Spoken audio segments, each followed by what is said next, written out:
nós vemos que o apóstolo Estevão disse que o Criador não habita em templos feitos por mãos de homens. Se o Criador não habita em templos feitos por mãos de homens, por que ainda são levados milhares e milhares, e as pessoas são levadas a acreditar que ele habita em templo feito por mão de homens? Nós vamos ler essa passagem agora aqui, e nós vamos ver essa passagem que tanto Estevão como Paulo marcaram essa passagem, né? Incentivaram essa passagem, dizendo que o Criador não habita. E Estevão foi morto por isso, né? Estevão, nós vemos que foi morto por isso, por pregar que o Eterno não habita em templo feito por mão de homem. Então nós vemos aqui na carta de Atos dos Apóstolos, né? No livro, né? De Atos dos Apóstolos, que no capítulo 7, que o discurso de Estevão, né, com a sua defesa, ele estava ali testificando do Criador na presença do sumo sacerdote, ele diz aqui, ó, mas o Altíssimo não habita em templos feitos por mãos de homens, como diz o profeta. Tá? Então alguém já disse, ele diz, como diz o profeta, alguém já disse lá no Velho Testamento que o Eterno não habita. Isso já não é uma palavra dele, isso é uma palavra que já vinha repercutindo de geração em geração até chegar aqui. Ele disse, ó, e Salomão lhe edificou casa, mas o Altíssimo não habita em templos feitos por mãos de homem, como diz o profeta. O céu é o meu trono e a terra é o estrado dos meus pés. Que casa me edificareis? Diz o Senhor. Ou qual é o lugar do meu repouso? O Senhor aqui blasfemado, como nós já vimos. Esse Senhor é a tradução Baal. Então nós vemos que os vitoriosos continuam ainda a contaminar a Escritura. Aqui são os vitoriosos que colocaram essa palavra Senhor aqui no lugar de Criador ou Salvador, né? Então diz que o Criador, o qual não habita em templos feitos por mãos de homens. Isso aqui Estevão. E aqui nós vemos mais para frente Paulo, de novo. Aqui em Atenas, Paulo passando por Atenas, vendo toda essa passagem muito conhecida. Essa passagem da Escritura é muito conhecida, porque Paulo ali passando em Atenas, chega no Aerópago, né? No Aerópago.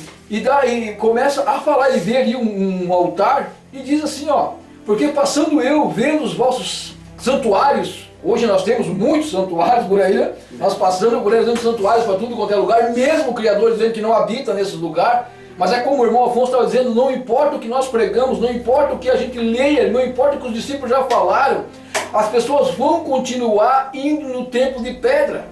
As pessoas vão continuar rejeitando a bênção do Criador que diz, não sabeis vós que vós sois o templo do Espírito Santo e que o Espírito Santo do Criador habita em vós. Eu virei e farei em vocês morada, não no templo. Não é em templo de pedra é aquele templo. O concerto novo não tem ordem de culto divino ou de templo terrestre, tabernáculo terrestre. Então aqui Paulo passando viu muitos santuários, como hoje diz santuários, cada um para si. Hoje nós temos santuário de cada placa, de congregação que você quiser, ao teu gosto. Tu pode escolher se você não quer congregar nessa, congrega no outro, congrega. Não é o gosto do Criador, é o teu gosto. É o gosto daqueles que fundaram aquela denominação. Tanto é que tem alguns que aceitam o cabelo comprido, outros aceitam o vestido da citacal. Tudo, para cada gosto tem um... Para cada gosto tem um evangelho hoje. Por isso que desde o tempo de Gálatas, ele já dizia, me admiro que tão depressa passasse do evangelho para esse evangelho, que não é outro, é um lixo. Esse evangelho é um lixo que está aí. Porque ele aceita qualquer coisa, ele modificou, né? Ele aceita qualquer mudança, qualquer adaptação. Esse evangelho que está sendo pregado, ele é adaptado com o tempo. Conforme o tempo vai passando, ele é adaptado.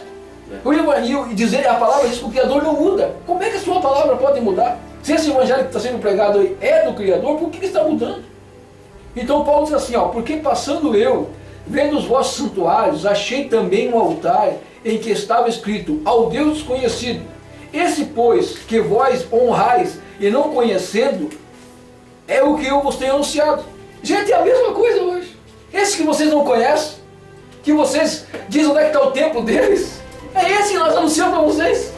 É esse que não tem templo, os outros tudo tinha santuário. Ó, porque passando eu, vendo os vossos santuários, achei um altar, tinha só um lugar jogado lá no canto, escrito ao Deus desconhecido. É esse que nós estamos anunciando até hoje. E ninguém entende, porque nós dissemos que não precisa ter templo. Paulo disse a mesma coisa, só já vamos ler embaixo aqui. Paulo anunciava esse Deus desconhecido que nós estamos pregando até hoje. Ele é desconhecido. Vocês conhecem Deus que vem de Zeus, vocês conhecem Jesus Cristo que vem de Esos, que vem da Grécia, que vem de um ídolo.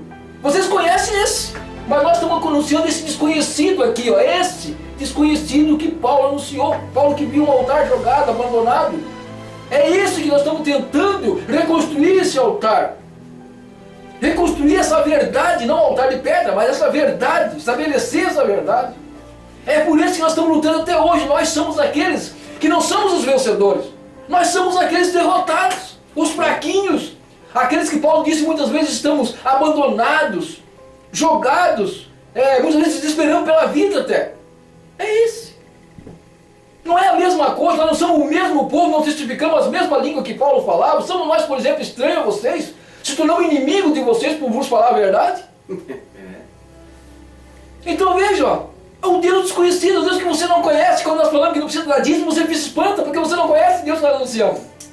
Quando nós falamos que esse Deus não é isso aqui, ó, o pão material, o vinho material, você fica assustado porque você não conhece esse Deus. Você conhece o Deus do santuário, do tabernáculo. Você conhece esse Deus. Mas nós estamos aqui hoje, como Paulo há 2000 anos atrás, anunciando o Deus desconhecido. É tão difícil anunciar um Deus que não cobra dízimo, que não exige nada de você. Quer ver? Olha aqui, ó. O Deus que fez o mundo e tudo que nele há, sendo o Senhor do céu e da terra, Criador do céu e da terra, não habita em templos feitos por mãos de homem, e nem tampouco é servido por mãos de homem, como que necessitando de alguma coisa, pois Ele mesmo é quem dá a todos a vida, a respiração e todas as coisas. Por que Ele precisa do teu dízimo? Isso aqui está escrito que Ele não precisa de nada teu. É esse Deus aqui que nós anunciamos, Ele com certeza é desconhecido para você. Hoje nós temos aí a mais de 30 mil denominações aqui no Brasil, e todas elas pregam o Deus do santuário, o Deus do templo. Nós estamos anunciando o Deus desconhecido. Há 2000 anos a igreja do caminho, ela está anunciando o Deus desconhecido. E ninguém conhece, ninguém sabe quem é esse Deus. Ele não cobra nada, Ele não exige nada. Ele não é o Deus da cerimônia, do pão material, do vinho. Não é Deus do pão e vinho. Exatamente. Então é esse Deus que nós estamos anunciando. É o Deus que não habita em templo feito por mãos de homens. É o Deus que não tem necessidade, que ninguém dê nada para Ele. Nem tampouco é servido por mãos de homens. Dar dízimo para a obra dele não é servido por mãos de homens. Ele não tem necessidade. Se você está dando nesse santuário, não é do Deus desconhecido. Você está dando esse dinheiro para o Deus bem conhecido. Sabe quem é Ele? É o Deus do deserto, aquele que ofereceu tudo para o Criador. Ele é o Deus do santuário. Ele habita no templo feito por mãos de homem. Mas esse aqui que você não conhece, que os vencedores escreveram a história e mataram esses homens que falaram isso, mataram Paulo, mataram Estevão, os vencedores. Você lembra do vencedor? Nós começamos desde o começo, que nós falamos que os vencedores são os que escrevem a história. Por isso você não conhece o Deus desconhecido, porque ninguém escreveu dele. Só tem esse versículo aqui, ó.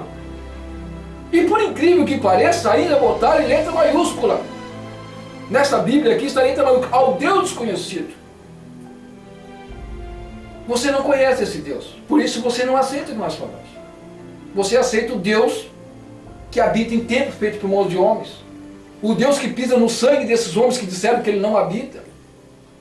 Você aceita esse Deus, porque esse Deus você pode oferecer alguma coisa para Ele. Você pode oferecer dinheiro, você pode oferecer oração, você pode oferecer jejum, que nós lemos aqui que o jejum que agrada a Ele não é de passar fome. É o de repartir, é o de reconhecer o órfão e a viúva nas suas necessidades, é de amar ao próximo. Você não conhece esse Deus mesmo. E é esse Deus que nós estamos anunciando, é o mesmo Deus de Paulo. Então voltamos a Tessalonicenses. E vamos... Em certa parte, Dionísio, em certa parte ainda, não me recordo bem se é o apóstolo Paulo, que ele diz assim, que a Escritura fala sobre o que o Criador pergunta: quem deu a mim para que eu possa retribuir? não é? Então o Deus conhecido, né, o Deus conhecido desse mundo, ele exige que as pessoas dêem para ele primeiro, para depois ele dar às pessoas. Então quer dizer que a pessoa tem que fazer uma campanha de oração, ele tem que dar o dízimo, ele tem que dar a oferta, ele tem que pegar o lenço ungido, ele tem que comprar o martelo de 15.000 sapenha, né? Tem que comprar o martelinho lá, aquele martelinho, né? Que é como se diz, é um fetiche, não tem nada a ver com o Criador. Então ele tem que comprar essas coisas e oferecer algo a esse Deus. E esse Deus então, em retribuição, derrama as suas bênçãos. Mas o Deus desconhecido, ele diz: quem primeiro me deu? Quem é que conseguiu dar alguma coisa para mim? Será que eu sou devedor de alguém? Alguém me deu alguma coisa? Eu fiquei devedor de alguém para que eu tenha que pagar agora uma bênção, para que eu tenha que abençoar essa pessoa, que eu tenho que fazer alguma coisa? Alguém pode acrescentar alguma coisa para mim? Não é? As mãos que fizeram, o Deus que fez as nossas mãos necessita que essas mãos que foi feita por Ele façam alguma coisa por Ele. Então Ele não recebe das mãos do homem nada, como diz o verso 25, nem tampouco é servido por mãos do homem. As mãos do homem não podem fazer nada para ajudar, nem mesmo na obra ou alguma coisa pessoalmente para o Criador. Então o Yahushua, quando estava na terra, ele disse: se você quiser fazer alguma coisa para Deus, se você quiser fazer alguma coisa para o Eterno, você faça então para o teu irmão. Sim. Então, quando você faz alguma coisa pelo teu próximo, quando você dedica alguma coisa para o seu próximo, quando você faz algo em prol ao seu próximo, você está fazendo para ele. Como Cornélio dava as suas esmolas, e ele foi então, e o Criador recebia essas esmolas. Mas a esmola ele não dava diretamente ao Criador, ele dava aos pobres. Nem ao líder religioso. Nem ao líder religioso. Nem dava no templo. Não levava no templo. Não levava no templo, e não era para dar para pastor ou coisa assim. Então o próprio Yahushua também ele disse: quando fizeste a um desses pequeninos, a mim me fizeste. Você quer servir o Criador? Você quer servir o verdadeiro Criador dos céus e da terra, o Deus desconhecido? Então você sirva ao próximo. Aí você está servindo a Ele. E a maioria das pessoas não conhece. A maioria não conhece. Não conhece mesmo. Conhece ao Deus que pede as coisas. O Deus que inverte a palavra, né? Porque nós sabemos que o dízimo não é para o tempo de hoje. Enfim. O Deus que aceita a propina? Aceita a propina, porque é uma propina. Eu te dou para que você me dê. Eu vou jejuar para que você me dê. É sempre aquele, tudo te darei se prostrado. Que é o Deus do deserto. Esse é o Deus conhecido que os templos pregam. Esse é o Deus conhecido. Então agora vamos ver quais são, por que nós dissemos que esses milagres que acontecem dentro dos templos, nós só abrimos esse parêntese para dizer que ele não habita nesses templos, e ele é o Deus desconhecido teu, da pessoa que não quer conhecer ele. A maioria. Porque ele é um Deus revelado. Ele é um Deus revelado. Mas ninguém aceita.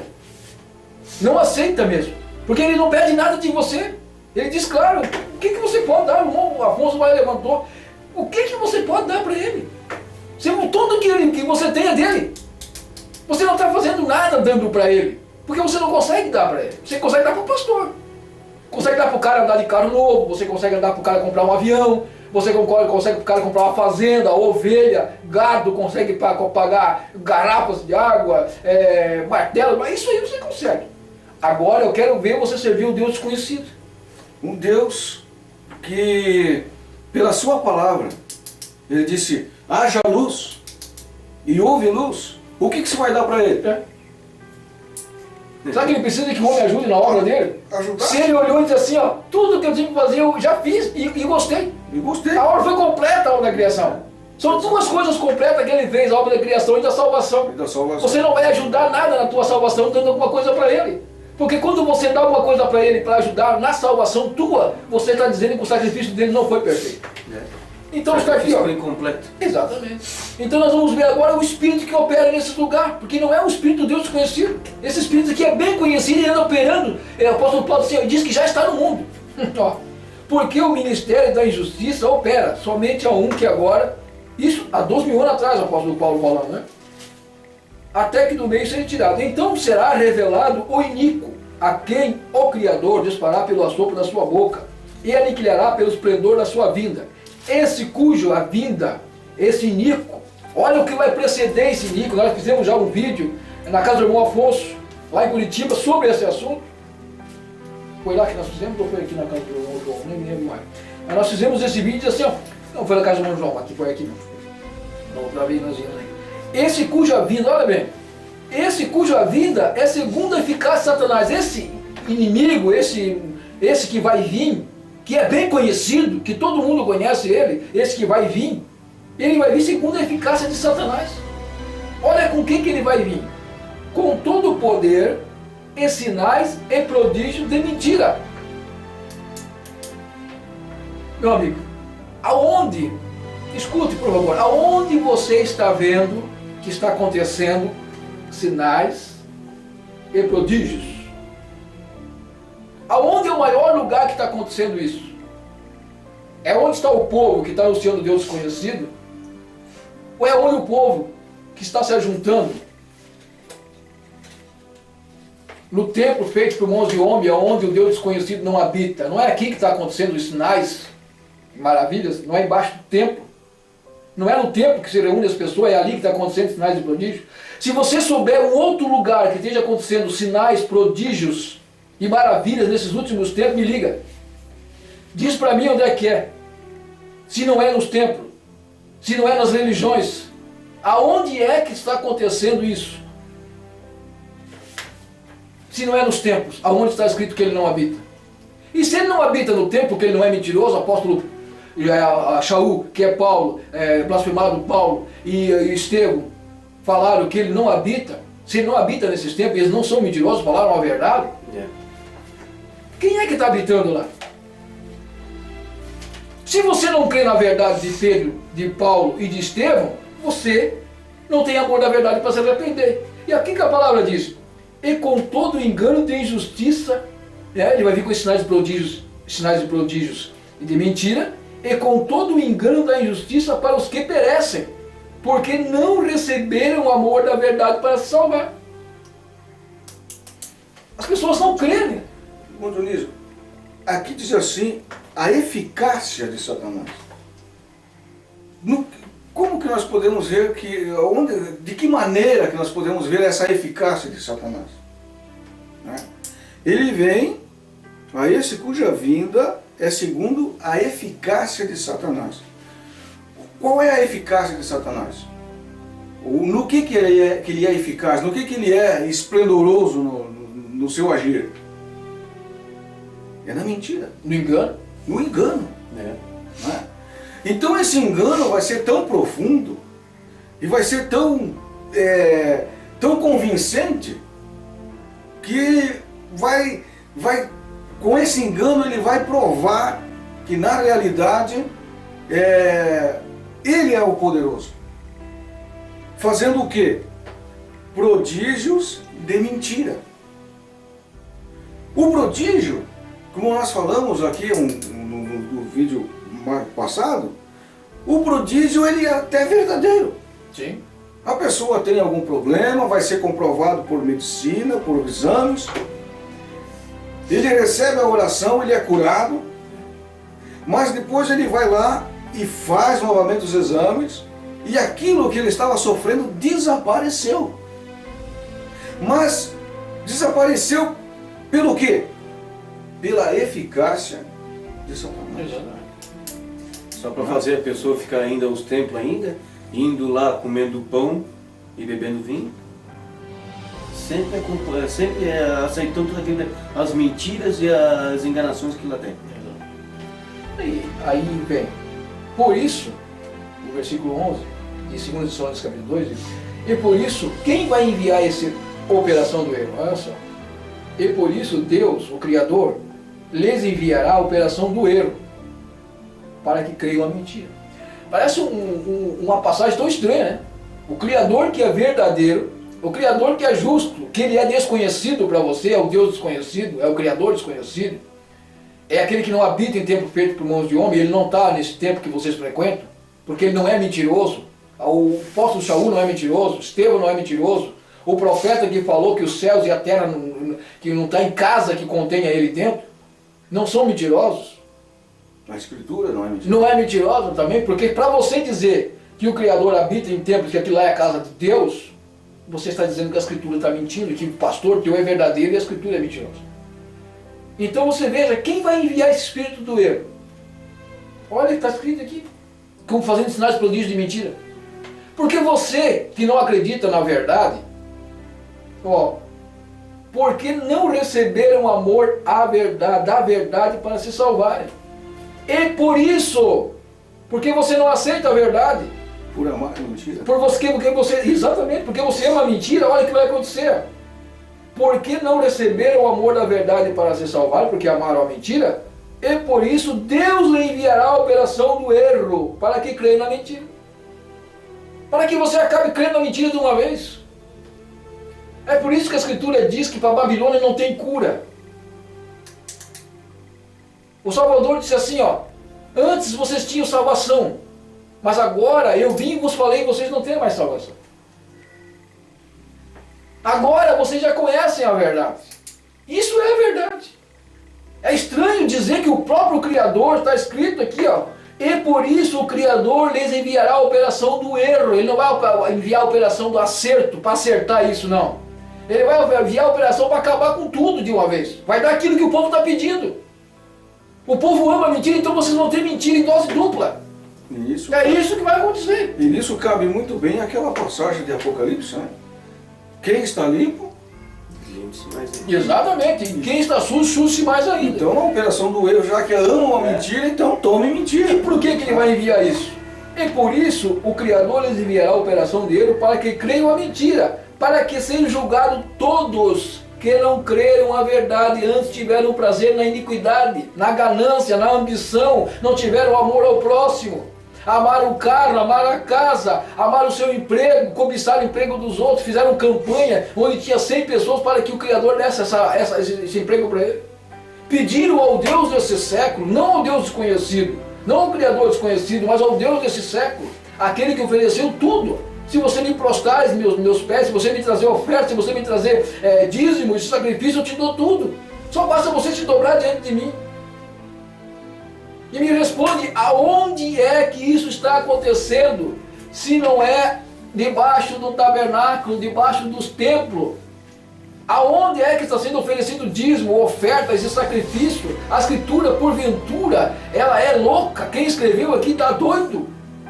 Isso é uma profecia para o final dos tempos. Olha, irmãos, rogo-vos pela vida. Apóstolo Paulo rogando, ele disse, eu rogo para vocês, eu estou rogando pela vida do Salvador e pela nossa reunião com Ele, que não vos movais facilmente do entendimento, daquilo que vocês compreenderam, não se mova do entendimento, não volte a fábulas, não volte a comer o pão material, não sai do teu entendimento, que é o pão espiritual, Isso. Não volte a comer o pão da padaria, não volte a ficar tomando suco, isso não resolve nada.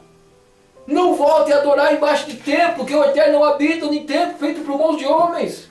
Não vos movais facilmente do vosso sentimento, nem vos perturbeis, quer por espírito e quer por epístola, como de nós. Tu vendo que tinha epístola que não eram deles, por isso que Paulo escreveu isso. O povo que escreveu a história já estava escrevendo, influenciando muita coisa naquele tempo. E Paulo disse, como se fosse de nós, nem por perturbeis por epístola, quer por palavra, quer por epístola, como de nós. Como se o dia de Cristo do Salvador já estivesse perto. Nós estávamos falando da pirataria, né? Exatamente. Então quer dizer que alguns já estavam pirateando as cartas de Paulo, né? Estavam pirateando as cartas, exato, aqui, nós estávamos falando aqui no intervalo sobre pirataria. Aqui já é uma pirataria, Paulo estava dizendo, estavam pirateando as epístolas dele. A pirataria já é velha. A pirataria já vem do sistema religioso. Estavam pirateando as epístolas de Paulo. Leia em casa, vê ali, em 2 Tessalonicenses, no capítulo 2, versículo 2, diz, que não vos movais facilmente do vosso entendimento, nem vos perturbeis, quer por espírito nosso, quer por palavra, quer por epístola, como de nós, como se essas epístolas fossem de nós, como se o dia já estivesse perto. Tinha pessoas que já tinham, que nem em Gálatas, já tinham se desviado do verdadeiro evangelho, já estavam anunciando outra coisa, já estavam anunciando que o Cristo já tinha vindo. Naquele tempo de Paulo, já fazia 20 anos que o Salvador tinha subido, ele já estava anunciando que ele já tinha vindo de volta. Então é esse Deus desconhecido que nós estamos. Você não conhece esse Deus, você não conhece, porque você pensa nele como Deus de amor, bonzinho, caridoso, mas ele está dizendo aqui, ó, eu vou enviar a operação do erro, para que vocês que não creem na verdade, ó, para que sejam julgados todos que não creram na verdade e antes tiveram prazer na iniquidade. Não é o diabo que vai enviar, não é. Quando foi enviado aquele espírito para se atormentar o Saul, o Criador disse, quem da nossa parte vai lá? Daí vem um anjo e disse, eu vou. É o Criador que envia. E ele vai enviar, ele está dominando todas. Esse Deus do desconhecido, ele domina todas as coisas. Ou tu acha que o Criador, que é onisciente, onipotente, ia criar um mundo que ele não pudesse governar? Tudo está na mão dele. Se tem coisas acontecendo que você acha assim espantosas, é coisas que é permitido por ele. Porque a história tem que acontecer. Então, meu querido, o que nós estamos tentando passar para você é a pergunta que chegou até nós. A história é escrita pelos vencedores. E a igreja não está sendo vencedora aqui na terra. A igreja é o seguinte, no mundo tereis aflição. Como perseguiram a mim, perseguirão a vós também. Não, isso não é vitória, é perseguição. Eles não tiveram tempo de escrever a história. Alguém escreveu a história para eles. Mudaram a história. Falsificaram a escritura. Trocaram os nomes dos profetas. Acrescentaram este livro. Acrescentaram esses evangelhos que ninguém pediu para fazer isso. Por que não fizeram no tempo dos apóstolos, não juntaram isso, esperaram eles morrer? E você sabe muito bem que na história, eles arrecadaram todos os livros que falavam da escritura e tocaram fogo e ficaram só com esses daqui para montar esse Novo Testamento. E hoje nós ocupamos esse livro só para provar que ele é mentiroso. Nós temos que vir nele, porque nós temos que provar que não está certo. Nós temos que vir nele para isso. Porque nós já sabemos que temos que se amar o próximo. Nós já sabemos que o Salvador disse que nós temos que amar o próximo. Ele já nos deu o caminho. Ele disse, eu sou o caminho, a verdade e a vida. Ninguém vai a não ser por mim, ninguém vai ao Pai a não ser por mim. Ou ninguém vem ao Pai a não ser por mim. Porque Ele é o caminho. Não é aqui, Paulo estava repreendendo se você pegar os Tessalonicenses. Ele escreveu para os Tessalonicenses por quê? Porque os Tessalonicenses já estavam pensando que Jesus já tinha vindo, que o Salvador já tinha voltado. Foi por isso que ele escreveu. Se não tivesse acontecido isso lá em Tessalonicenses, essa carta não teria sido escrita. Presta atenção nisso. Se não tivesse erro lá onde os irmãos de Tessalonicenses se reuniam, se não tivesse alguém tentando enganar eles, como hoje existe, ele não tinha escrito essa carta para Tessalonicenses. Exatamente. Todas as cartas ele escreveu por algum motivo de errado que estava acontecendo lá. Porque senão ele não tinha escrito carta nenhuma, estava tudo bem, para que ele ia escrever carta? Aí nesse tocante, irmão, ninguém fala para alguém que está fazendo certo, dizendo assim, olha, você fez certo. Exatamente. Dificilmente a gente vê alguém, não é? Você pode ver no seu trabalho, no seu dia a dia, se você está fazendo a coisa certa, ninguém se preocupa com você. Você está fazendo certo, ele está tocando, pode deixar ele fazer. Agora, quando você erra, vai chegar alguém para corrigir e dizer assim, olha, isso aí está errado, você não pode fazer assim, vai desperdiçar material, não é dessa maneira, é daquele outro. Então, assim também é com as epístolas. Quando tinha algum erro, quando tinha algum problema para ser acertado, o apóstolo Paulo então escrevia acertando tudo aquilo nos seus conselhos, na sua visão e na sua visão profética. Ele mandava as cartas para consertar tudo aquilo que estava errado. Não é? E no tocante aqui, a história bíblica, né, é contada por quem? Né? É contada pelos vencidos ou pelos vencedores? E nós estamos aqui desde o princípio falando de várias coisas, várias questões, mas todas elas apontando que a história é contada pelos vencedores. Vencedores. E os vencedores o que fazem? Quando eles conseguem subjugar algo, eles pegam tudo que está ali e que pode ser aproveitado, eles aproveitam. E se não tiver que aproveitar, jogam fora, lançam fora, queimam, destroem. E sempre aquilo que é aproveitado é adaptado para a sua própria cultura. Então o que acontece? Aqui no versículo 2, nós estávamos falando ali que o apóstolo Paulo, ele estava preocupado porque alguém estava escrevendo cartas, falando coisas como se fossem eles que estivessem escrevendo. E até nós colocamos aqui como uma pirataria.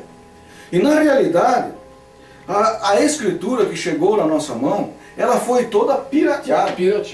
É como se você pega e faz um tênis qualquer e pega a marca de uma marca famosa e coloca naquele material, coloca naquela peça. E aquela peça é vendida como original, como verdadeira, e não é. Verdadeira é a marca só. Não é? Só a marca é verdadeira, mas o produto não é. Assim a escritura também hoje. A escritura, os textos que foram escritos, a escritura que foi escrita, ela é verdadeira. Mas os cabeçalhos, mais as epígrafes, mais os nomes, as localidades, muitas delas foram então trocadas, foram colocadas outra coisa no seu lugar. Ela está toda pirateada. Hoje nós temos uma escritura pirata na nossa mão. E nós temos que tirar as marcas romanas, nós temos que tirar as marcas da Grécia, nós temos que tirar as marcas do paganismo que foi colocado, das tradições humanas que foi colocada na escritura, para nós podermos pegar aquilo que realmente foi escrito pelos apóstolos, escrito pelos profetas e falado pelo nosso Salvador e Yahusha. Então que espírito é esse que está agindo no meio do sistema religioso? É esse espírito o qual o apóstolo Paulo falou, e dizendo que o próprio Criador mandaria um espírito para se tornar um espírito de mentira, fazendo sinais, prodígios e maravilhas. Não, só queria acrescentar um pouquinho antes ali, que essa escritura dentro dessa Bíblia aí é como se fosse o tição.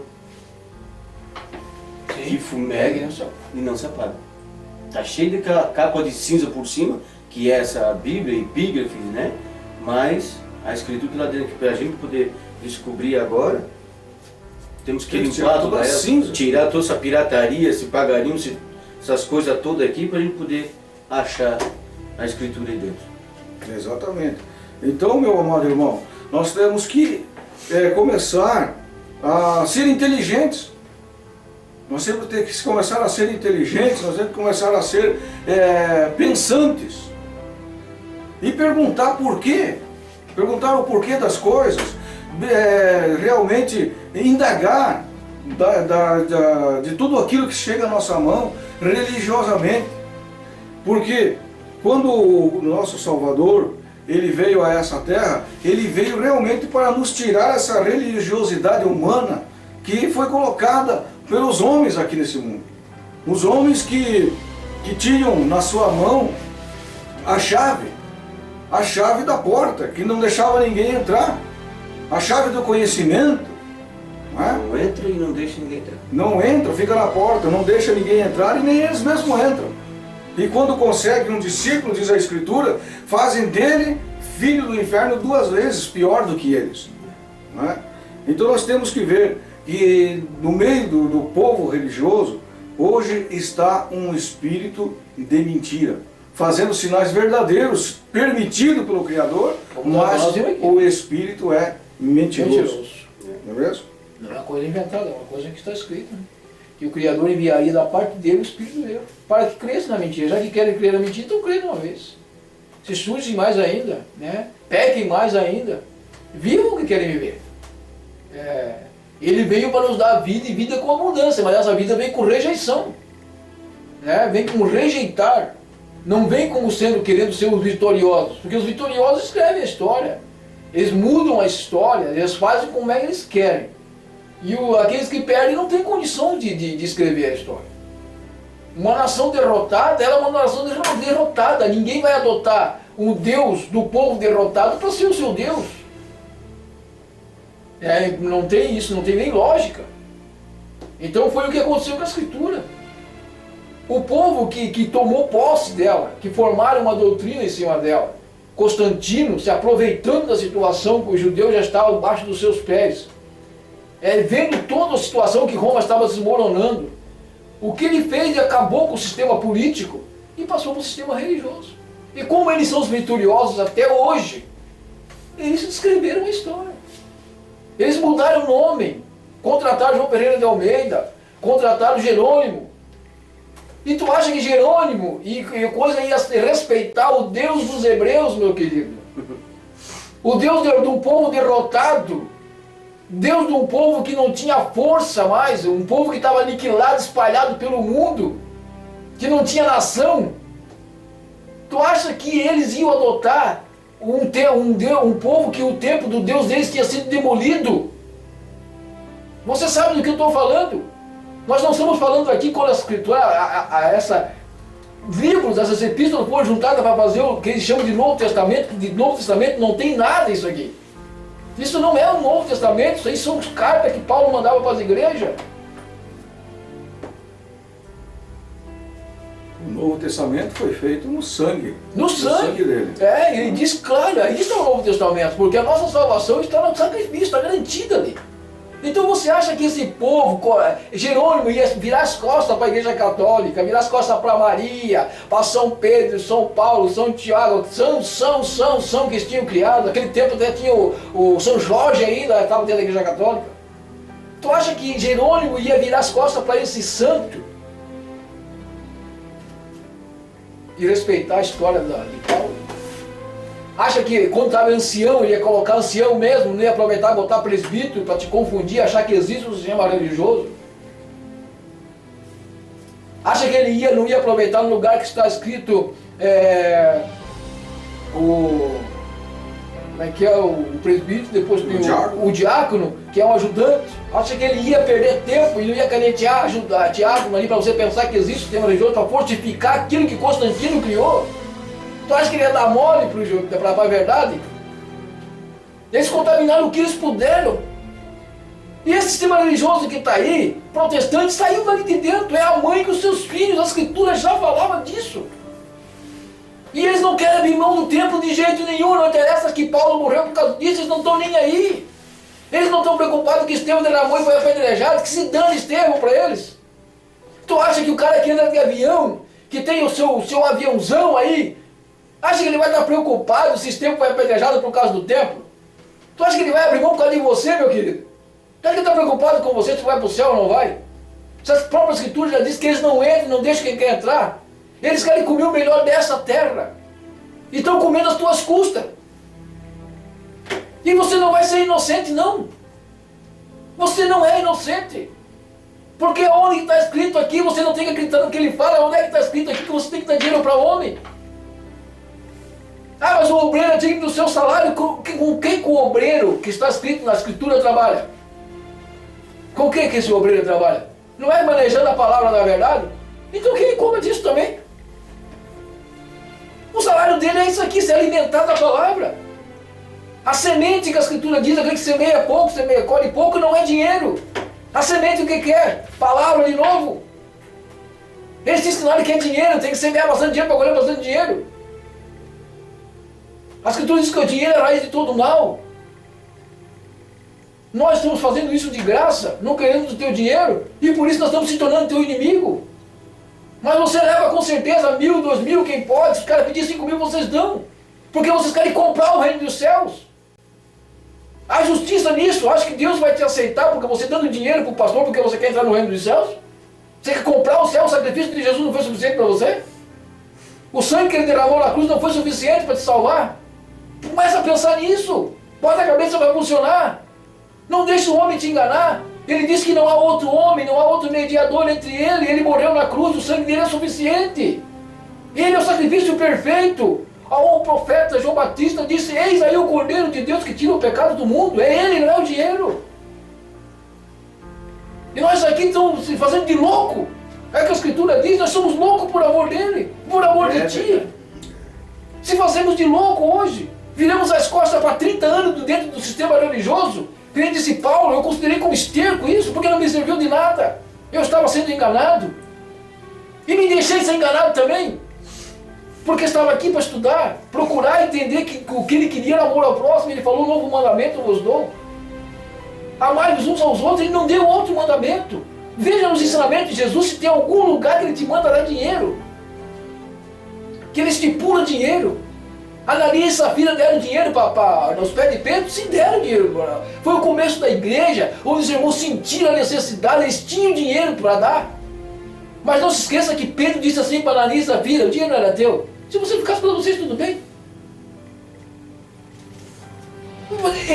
Morreram porque mentiram, não por causa do dinheiro. Ninguém estava dando bola para o dinheiro. Ele disse, se vocês tivessem vendido e não tivessem trazido um centavo, aqui o dinheiro era de vocês. Deus não quer o dinheiro, se vocês trouxeram, nem vocês mentiram. Porque quando eu perguntei se foi por essa quantia, vocês disseram que foi, então vocês mentiram o Espírito Santo, não a mim. Então não deixem se enganar vocês com essa passagem. Passagem de dinheiro, Deus não está interessado no teu dinheiro, Ele diz que com o suor no teu rosto vai comer o teu pão. Não vai ajudar eu na minha obra, não, Ele não falou isso, Ele falou, com o suor do teu rosto comerás o teu pão. Aproveite e coma, viva com os teus filhos. Aprenda a palavra do Criador. E dê sacrifício, dê valor ao sacrifício que Ele fez na cruz. A morte dele foi suficiente. Este é o Cordeiro de Deus que tirou o pecado do mundo. Ele já morreu. Os profetas anunciavam que ele viria. Ele vai vir. Isaías disse, vai vir. Moisés disse, vai vir um varão. A esse vocês vão escutar. Vai levantar no meio de vós um varão. A esse vocês vão escutar. Isaías disse, ele vai vir. O anjo disse, na Belém de Judá, a menor, vai ser nascida. O nome será maravilhoso, Deus forte, conselheiro. Os profetas anunciaram que ele vai vir. E o que os discípulos falaram? Ele já veio.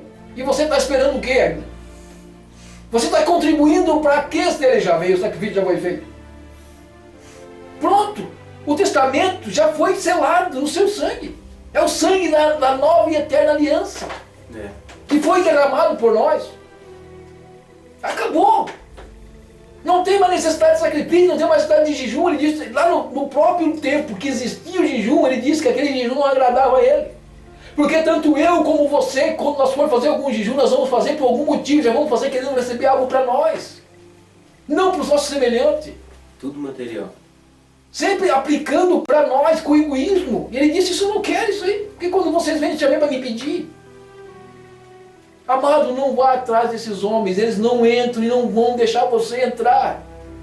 A Escritura diz que é para nós dividir. Se nós tiver duas túnicas para dar um para o outro. Tem gente que tem fazenda com quantas cabeças de gado? Já é até apelidado de boiadeiro. No fundo do templo dele tem um monte de gado para rir da tua cara, que é o dinheiro que você está dando. Ele tinha que repartir aquilo com os outros, não tem demais. A Escritura diz que não é para acumular tesouro na terra, eles não estão acumulando, eles estão obedecendo o ensinamento de Jesus. Faça a pergunta para você mesmo.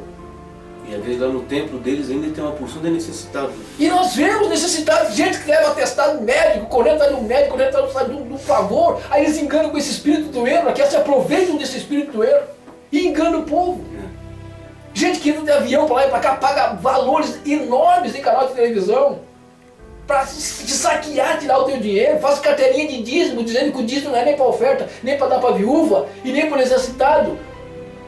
O que é isso, gente? Aonde está escrito isso na Escritura? Da onde esses homens tiraram isso se não é do espírito do erro? Então veja, a história tem sido escrita pelos vencedores. A história do mundo tem sido escrita pelos vencedores. O Brasil foi descoberto, os vencedores escreveram, botaram estátua de presidente, de reis, fotos, tem corredores que você pode conhecer em Brasília, são os vencedores. Mas se pergunte, onde estão os índios que foram sacrificados aqui? Aí eles dão um dia do índio. Dão um dia do índio. Comemorar o quê que o índio tem para comemorar? A terra que eles perderam, que nós estamos tomando por aí em cima hoje? Que muitos mataram, foi feito guerra com os índios. Em todo lugar do mundo, a história foi escrita por os vencedores. Nos Estados Unidos, nós temos o tal lugar, tal, foi tomado dos Comanches. das tribos que viviam lá, elas sabiam uma história. Nós vemos nos filmes eles matando os índios. Aí põe a culpa que os caras escalpavam. Hoje não estão atacando o Iraque. Atacaram o Iraque, mataram o Saddam Hussein. Eles não disseram que Saddam Hussein tinha bombas químicas, não sei. Aonde que está essa bomba química? Outra vez o espírito do erro. Mais uma vez o espírito do erro. Mentira. A mentira atuando. E quem é que escreveu essa história? Os vencedores. Os homens estão lá, mulheres e filhos passando fome. O Iraque estava reconstruindo Babilônia, estava virando uma cidade turística. O Saddam Hussein estava abrindo portas e portas de emprego, tinha firmas brasileiras trabalhando lá dentro. Tinha um monte de empresa construindo lá. Tiveram que sair de lá porque os Estados Unidos mentiu. Todo mundo sabe disso. Que o Saddam Hussein tinha arma, coitado, tinha um rifle velho, avião, um posto de avião, aeroporto que o avião nem saía, porque era tudo velho, não tinha peça.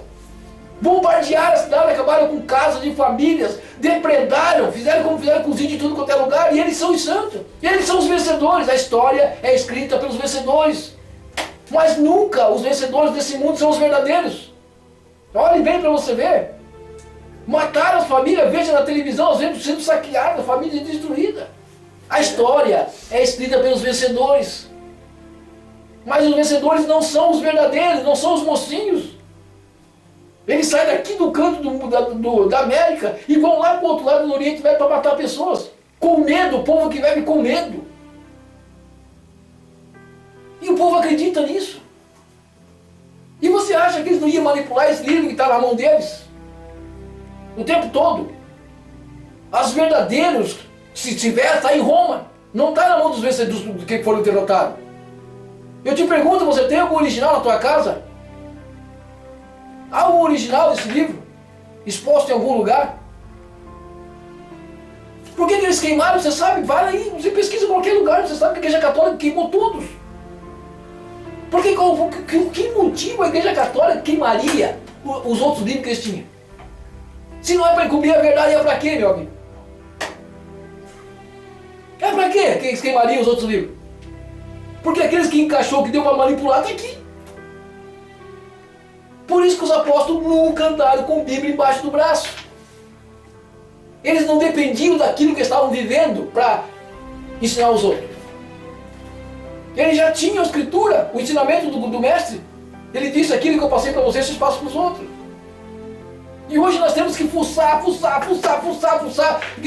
homem que se jogou lá no poço de Betesda, nós temos que fuçar em Elias, nós temos que fuçar lá no Josué e Moisés, porque ser forte, ter bom ânimo e bababá e bababá. Porque nós não acreditamos no que o Salvador disse: aquele que tem duas túnicas dá um ponto.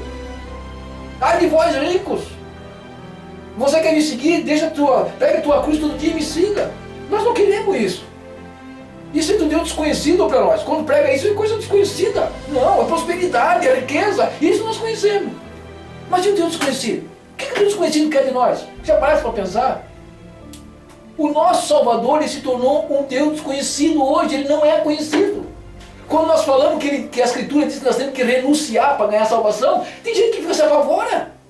Porque ele é o dono da prata e do ouro. Justifica em coisas materiais. E já vão logo nas coisas que mais valem nesse mundo. A prata e o ouro. Mas a Escritura diz que quem acha isso aqui acha um tesouro. Que vale muito mais, porque um alvo vale mais que o mundo inteiro. Então é isso que nós queremos passar para você. Que os vencedores estão escrevendo a história até hoje. E não é uma história verdadeira. Não é, exatamente. E não é uma história verdadeira. E acha que eles vão ser fiel àqueles a quem eles derrotaram? Por eles ser vencedores, né? Por eles ser vencedores, eles não estão escrevendo uma história verdadeira. Porque se eles escrevessem uma história verdadeira, seria uma derrota para eles. Exatamente. Então eles têm que escrever a história segundo a mente deles. Segundo aquilo que eles entendem que vai edificar, que vai ajudar para edificar o seu sistema de governo, o seu sistema religioso, o seu sistema monetário. Se for o caso de falar a verdade vai destruir esse império que eles colocaram, que eles levantaram no mundo. Não é? Exatamente. Então, eu quero, meu amado irmão, dizer uma coisa muito clara. quando Yahushua nasceu nesse mundo, né? Quando ele veio e nasceu nesse mundo, ele não veio aqui para resolver o problema material da sua vida. Mas ele veio aqui, não veio aqui para resolver o problema de você neste mundo. Ele veio aqui para resolver o teu problema no mundo que está para vir. Ele veio aqui para resolver o teu problema ali, diante do trono branco. Porque todos teremos que comparecer diante daquele trono. E como é que nós vamos comparecer diante desse trono? Levando ouro e prata? Carros, jejuns, dízimos, né? Levando tradições, dogmas, doutrinas, levando... paga de igrejas, paga de templos. O que nós vamos levar ali? Não é? Tem um versículo que diz: o que darei ao Senhor? O que darei ao Criador pela salvação da minha alma? Se não me engano é Provérbios que diz isso. Não é? O que darei ao Senhor pelo resgate da minha alma? O que você vai dar? O que nós vamos dar? Então, nós vamos dar aquele ensinamento e aquela revelação que Yahushua nos deu, quando ele esteve aqui na terra. Ele disse: se vos amardes uns aos outros, vocês todos vão saber que vocês são os meus discípulos. Quando você fizer a um desses pequeninos, a mim me fizeste. Eu tive fome e me deste de comer. Eu tive sede e me deste de beber. Estive nu e me vestiste. Estava preso e foste me ver. É isso que ele quer receber de você. É isso que ele quer receber da sua vida. É isso que ele quer receber através da sua existência aqui nessa terra. Se você não entrar por essa porta, a porta da piedade, a porta da compaixão, a porta do amor ao próximo, e não se engane, não é uma porta larga, é uma porta bem estreita. Não é uma porta difícil, mas ela é uma porta estreita. Por que uma porta estreita? Porque ela requer renúncia. Você tem que renunciar todas as coisas terrenas. Renunciar o cargo, renunciar a riqueza, renunciar o melhor dessa terra. E abraçar, então, a doutrina do amor ao próximo. E fazendo assim, você então terá um tesouro no céu. Isso daí não é palavra do apóstolo Paulo, não é palavra do apóstolo Tiago, não é a palavra dos profetas, mas é a palavra do próprio Filho do Criador. Foi ele que disse: venda tudo o que você tem e dê aos pobres, e terás um tesouro no céu. O reino do céu é semelhante a um homem que descobriu no campo um tesouro, e ele voltou e vendeu tudo o que tinha e comprou aquele campo. Esse campo que tem esse tesouro é o reino de Deus. Esse campo que tem esse tesouro é a vida eterna. É o reino dos céus que tem a vida eterna. Então, nós vendemos tudo que temos nesse mundo. Rejeitamos tudo que o mundo oferece. E então compramos a vida eterna através do amor ao próximo e da obediência ao nosso Salvador. Tem um versículo que diz assim em 1 Coríntios, no capítulo 14, no versículo 14 em diante, no capítulo 2 de 1 Coríntios, ele diz assim: o homem natural não compreende as coisas do Espírito, porque parece loucura, e não pode entendê-las, porque elas se discernem espiritualmente.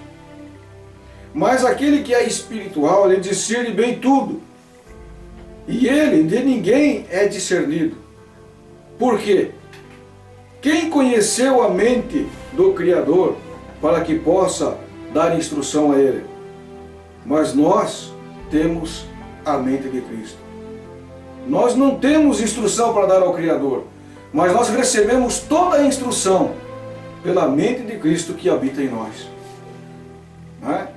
Mas o homem natural, quando ele olha para essas coisas que estamos falando, é loucura. E se você nesta hora está dizendo que nós que estamos falando agora, o que você está escutando de nós, você está dizendo que nós estamos loucos, será que você não é um homem natural? Será que a tua mente não é a mente de um homem natural, de um homem carnal?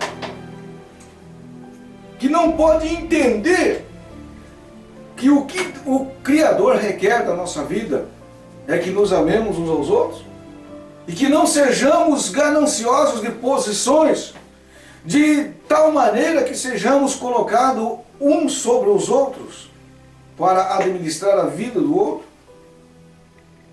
Será que somos espirituais e humildes o bastante para aceitar que o nosso Salvador, que o nosso querido Redentor, Yahushua HaMashiach, Ele seja o nosso mediador entre o Pai e nós? Será que somos humildes o bastante para ter somente um mediador? Porque os homens sempre querem coisas grandes, né? Eles não se contentam com uma coisa só, eles querem bastante. Ah, mas eu tenho um carro só? Não, eu quero comprar todos os carros que eu puder. Eu quero ter toda a terra que eu puder. E se tiver alguém em cima, eu expulso para ficar com aquilo. Será que nós somos humildes o bastante para receber Yahushua como nosso único e suficiente mediador entre o Pai e nós? Será que somos humildes o bastante para nós aceitar o nosso irmão como igual? Para nós aceitar o nosso irmão como nosso semelhante e viver em paz uns com os outros, amando-nos mutuamente numa comunhão espiritual na presença do nosso grande e poderoso Criador? O que é espiritual discerne bem tudo. Aquele que é espiritual, quando ele olha para o mundo, ele sabe aquilo que é do Criador e aquilo que não é do Criador. Por quê? Porque ele tem a unção do Santo. Ele tem a unção do Criador na vida dele. A unção que dele recebeste, fica em vós. É verdadeira e ensina todas as coisas. Não há necessidade que ninguém vos ensine. Por que não há necessidade que ninguém vos ensine? Porque nós temos um mestre. Como o próprio Yahushua disse, a ninguém chamei de mestre, porque um só é o vosso mestre. Ele é o nosso professor, o nosso mestre, que nos ensina. É Yahushua, o Filho do nosso Pai. Então, meu irmão, fica essa mensagem para você. Se o homem natural acha que as coisas da palavra, as coisas da Escritura, as coisas do Criador, para ele é loucura. Um certo mancebo, cheio do dinheiro, rico, chegou para Yahushua e disse: bom mestre, o que eu hei de fazer para herdar a vida eterna? Yahushua responde para ele: não há bom senão um só, que é o nosso Pai que está no céu. Mas se você quer receber a vida eterna, então cumpra os mandamentos. E ele disse: não, eu faço tudo desde criança que eu observo. E isso ele já estava mentindo, porque se ele observasse os mandamentos, ele ia amar o próximo. E ele disse então: mas isso eu observo desde criança, o que me falta? Ah, você quer ser perfeito? Então vai, vende tudo que você tem e dá aos pobres e me siga. Você vai ter um galardão, você vai ter um tesouro no céu. E aquele jovem, diz a Escritura, que ele se entristeceu muito, virou as costas e foi embora. E esta palavra foi dita para ele: quão difícil será um rico entrar no céu. Como é difícil aquele que tem posses entrar no céu. Então, amado irmão, e amado irmão que está nos assistindo, se você é um homem espiritual,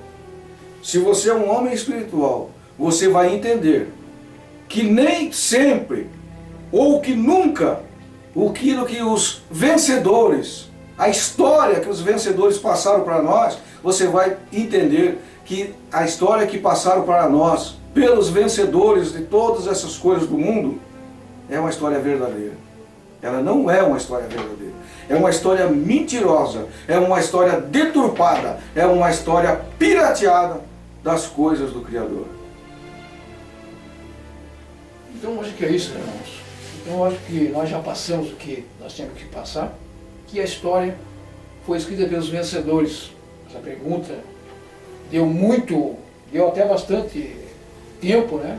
Abriu bastante porta para a gente passar, foi bem esmiuçada, e talvez tenha faltado alguma coisa para a gente, porque a gente não sabe todas as coisas. Mas a história, meu amado, foi escrita pelos vencedores. Você veja que quando nós falamos aqui, que essa parte do Novo Testamento, que são a carta de Paulo, desde Atos dos Apóstolos até Apocalipse, se fosse para juntar em um livro, o Criador já tinha falado aqui atrás. Já teria falado. Olha, quando vocês começarem a escrever cartas um para o outro, vocês juntos fazem um livro para guardar em algum lugar para a pessoa ficar sabendo. Não foi falar isso. Quem juntou isso aqui foi quem que escreveu a história. Só que quando ele botou aqui, ele não botou a carta certinha como estava. Como nós já falamos os nomes. Se Paulo era hebreu, escrevia o hebreu. Lucas, Pedro. Como é que tem, principalmente na carta de Pedro, tem um presbítero. Pedro não tinha estudo. A Escritura diz que ele não tinha estudo. Era um homem duro, trabalhador, pescador. E escreveu um monte de palavra grega na carta dele. Por que será que eles mudaram só aquilo que interessava a eles? Faço essa pergunta para você. E é a tua salvação que está em jogo. Tu vê, a gente não tem pessoas para seguir a gente nem quer, porque na verdade os discípulos, que diz assim, ó, os discípulos são do Criador, nós não temos discípulos. Os discípulos pertencem a Ele, porque é só Ele que pode dar a salvação. Eu não posso, o irmão Afonso Munjou não pode te dar a salvação. A salvação já foi dada, até nós temos para fazer um vídeo sobre o minuto da salvação, e um dia você vai ver isso.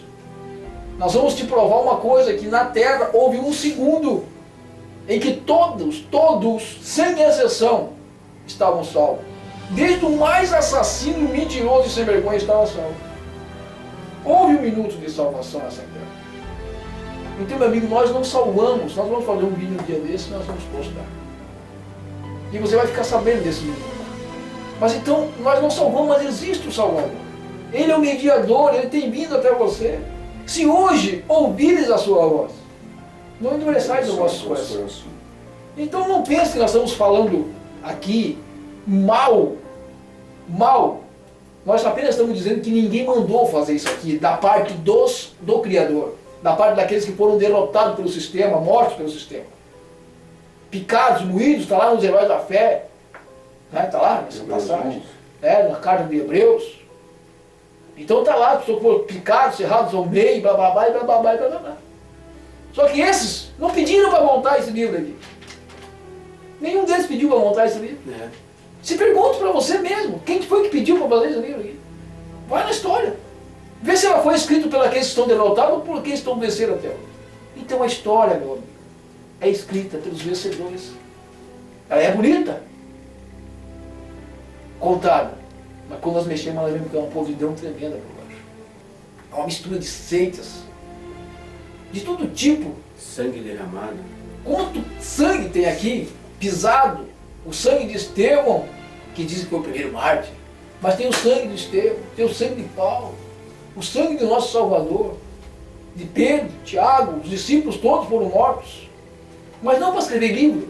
Não foi para isso que eles morreram. Pense bem nisso. Foi para isso que eles morreram. Foi para isso aqui, para isso aqui, para isso aqui. Pense bem. O homem espiritual entende todas as coisas, discerne o corpo do Senhor. E sabe, o corpo do Senhor não é isso. O sangue dele não é vinho, não é suco. O homem espiritual, que o irmão falou, entende todas as coisas. A palavra não é essa. A palavra, ele disse assim, ó, eu sou o pão vivo que desceu do céu e da vida. Eu sou o verbo, ele é a palavra. Então por isso que os discípulos não precisaram disso aqui, ó. Por isso que os discípulos não se desviaram da verdade. Por isso que os discípulos não habitavam em templos, porque eles não tinham isso aqui, ó. Isso aqui é apenas uma história, amigo. História. História dos apóstolos. Os apóstolos estavam no tabernáculo, oraram, desceu o Espírito Santo, falaram línguas estrangeiras, não língua estranha, mas língua estrangeira, porque todo mundo entendia o que eles falavam, não tinha intérprete nenhum. Um via falar língua egípcia, outro via falar língua grega, e assim por diante. Não foi nada de de anjo, nada disso. É uma história, apenas uma história. Era a festa do Pentecoste. Uma história. Assim como o povo saiu do deserto lá, saiu do Egito, atravessou o deserto, foi lá, pegou as leis, fizeram o bezerro de ouro, blá blá blá, blá blá blá. História. Isso aqui é história, é um livro histórico da história do povo de Israel. O Velho Testamento é a história do povo de Israel. Sabe como nós entramos nessa história? Foi quando o Messias pisou na terra e deu o brado na cruz. Aí nós entramos nessa história. Agora vai os gentios. Porque até aquele momento diz assim, ó, vocês vão pelas ruas, mas não vão na cidade dos gentios. Então a história que te escreveram, que os vencedores escreveram, é mentirosa. Separaram a escritura no lugar errado. Porque a escritura diz que o testamento só tem valor depois que o testador morre, porque ele assinou com sangue, não com folhas de papel. Não com isso aqui. Ele nunca assinou um testamento. Isso aqui não é um testamento, isso aqui é uma história. São cartas de Paulo escrevendo um para o outro. Paulo escreveu para uma pessoa e para o outro. Como é que pode ser um testamento? Tem algum lugar escrito aqui, que escrito assim, ó, fulano vai herdar tal coisa, o testamento tem que estar escrito explícito. Então, já para não ter isso, ele testou de sangue. O Velho Testamento tem. O Velho Testamento tem escrito lá. Lá é um testamento mesmo escrito.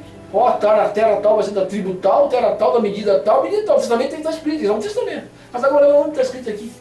O quadrado para receber no céu, quantos metros? Onde é que está escrito aqui? É só carta. Carta de ensinamento. Não testamento. E que os homens tiveram o capricho de manipular para agradar a igreja que Constantino fez. Então eu acredito que está bem explicado. Se você não entendeu que a história é escrita por vencedores, você nunca mais vai entender. Nunca mais vai entender.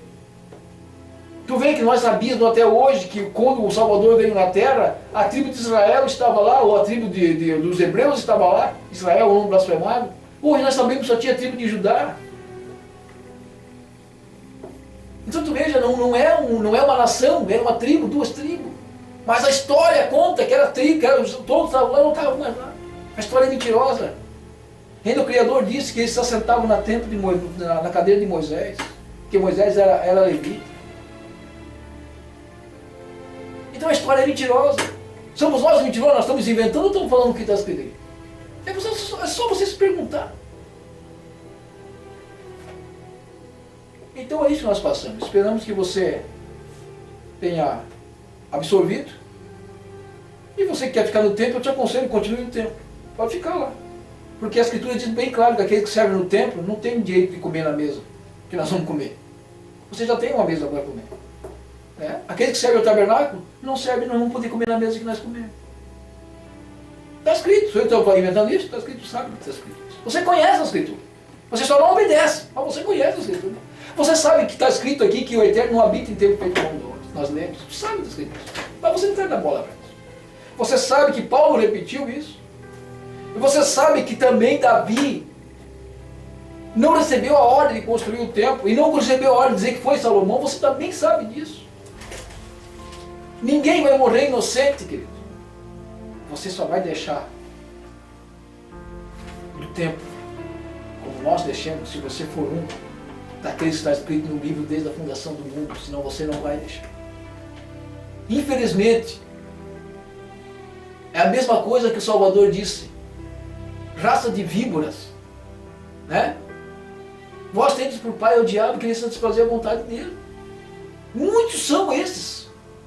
Muitos são esses. Eu quero que você não seja um desses.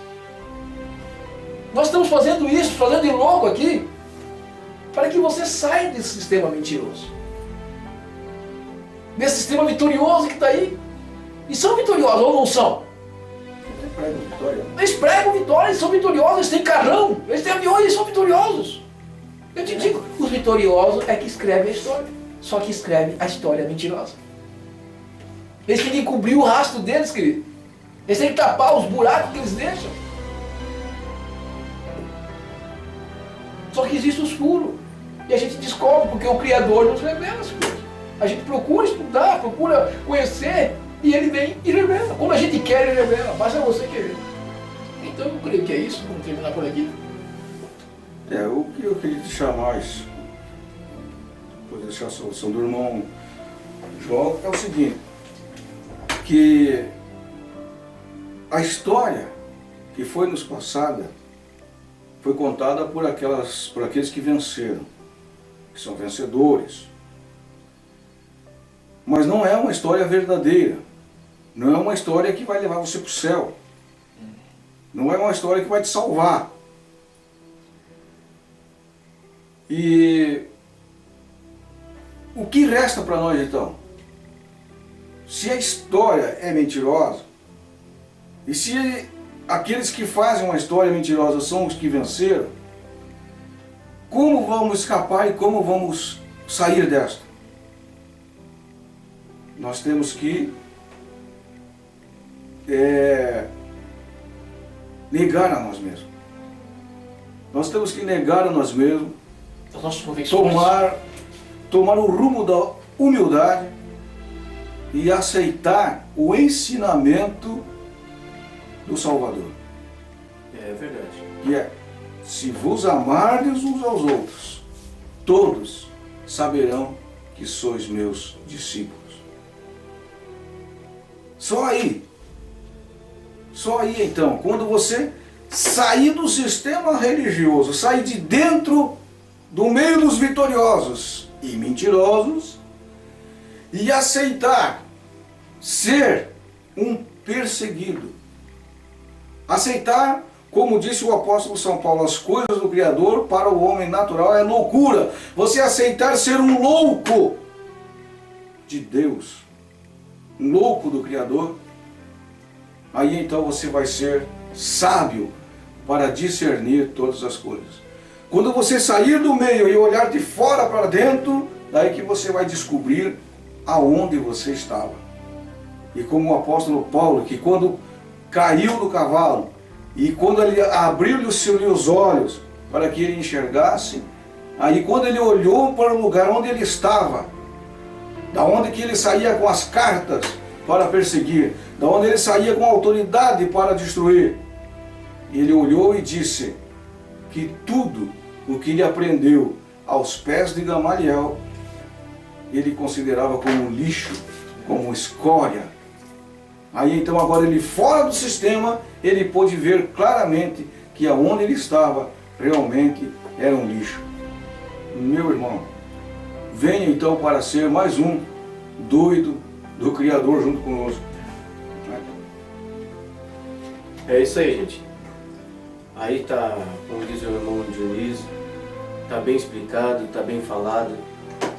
Mas como o Criador deixou para nós o livre-arbítrio, agora você aceita se você quiser. Tá aí, bem dizer, tá quase bem mastigado, né? E agora você só tem que decidir. Ou você aceita a liberdade, sai desse jugo, sai dessa enrolaceira, ou você se prostra e adora ao Deus do deserto lá. E é isso aí, agradeço, né, por você ter escutado a gente até agora. Eu acho que foi de boa valia. Se você prestou atenção, se você deu ouvidos, você não perdeu seu tempo. Você não perdeu o seu tempo aqui. Você teve mais vida, conseguiu um pouco mais de água para sair desse deserto. Dá mais um pouco. Né? Conseguiu um pouco mais de força nas pernas para poder aguentar. Porque, como diz o irmão Afonso, isso é loucura para os homens, mas é gostoso ser esse louco, sabe? É prazeroso, porque você sabe que essa loucura, no final, você tem um galardão. Aí você já tem um galardão desde já, mas não tem o final. Então é isso aí, irmão. E sempre, a gente termina, eu gosto sempre de deixar bem uma coisa bem enfatizada, bem clara, é o seguinte: cada vez que você lê a Escritura, começa linearmente, começa desde o começo, digamos, do livro de Coríntios, de João, ou do lado do Velho Testamento, mas leia sempre direto, para você pegar um caminho, uma linha somente daquilo que você está lendo. Esqueça de epígrafe, esqueça de concordância, tira tudo isso fora, porque isso tudo é lixo. Isso tudo é lixo. É que nem nós estávamos falando, é um tição que fumega, mas não apaga. Mas você, para poder acender esse tição, você tem que tirar essa casca tudo de cima aí. Tá bom, irmãos? E obrigado, tá bom, por ter ficado. Agradecemos ao Criador e Alvo também, né? E ao nosso Salvador e ao Ruxa por ter nos dado essa oportunidade. Então é isso, irmãos. Pensando aqui, eu vou deixar um pensamento para você. Pense na sua casa, com a sua família, esposa, filhos, amigos. Se Roma não tivesse feito esse livro, ele existiria hoje. Pense bem nisso. Os discípulos juntariam isso num livro só, sendo que foi esse que escreveu as cartas. Pense nisso. Pense se os derrotados iam fazer isso. Você vai ter a resposta. Se Roma, que nós pregamos, que vemos que é um povo idólatra, cheio de erro, juntou isso em Constantino, fizeram uma coisa. Os discípulos fariam esse livro aí, sendo que Paulo escreveu carta para ficar lá no templo, no outro. Será que eles escreveriam, juntariam, formariam esse livro aqui como daí hoje? É simples você saber se esse livro existiria ou não. Se você for sincero de coração, você vai conhecer a resposta. Então aqui nós se despedimos e esperamos muito breve estar lançando outro trabalho, seja o Minuto da Salvação ou a Porta. O irmão Afonso Rio para nós fazer a porta estreita também. Né? Então fique com o Criador, meus irmãos.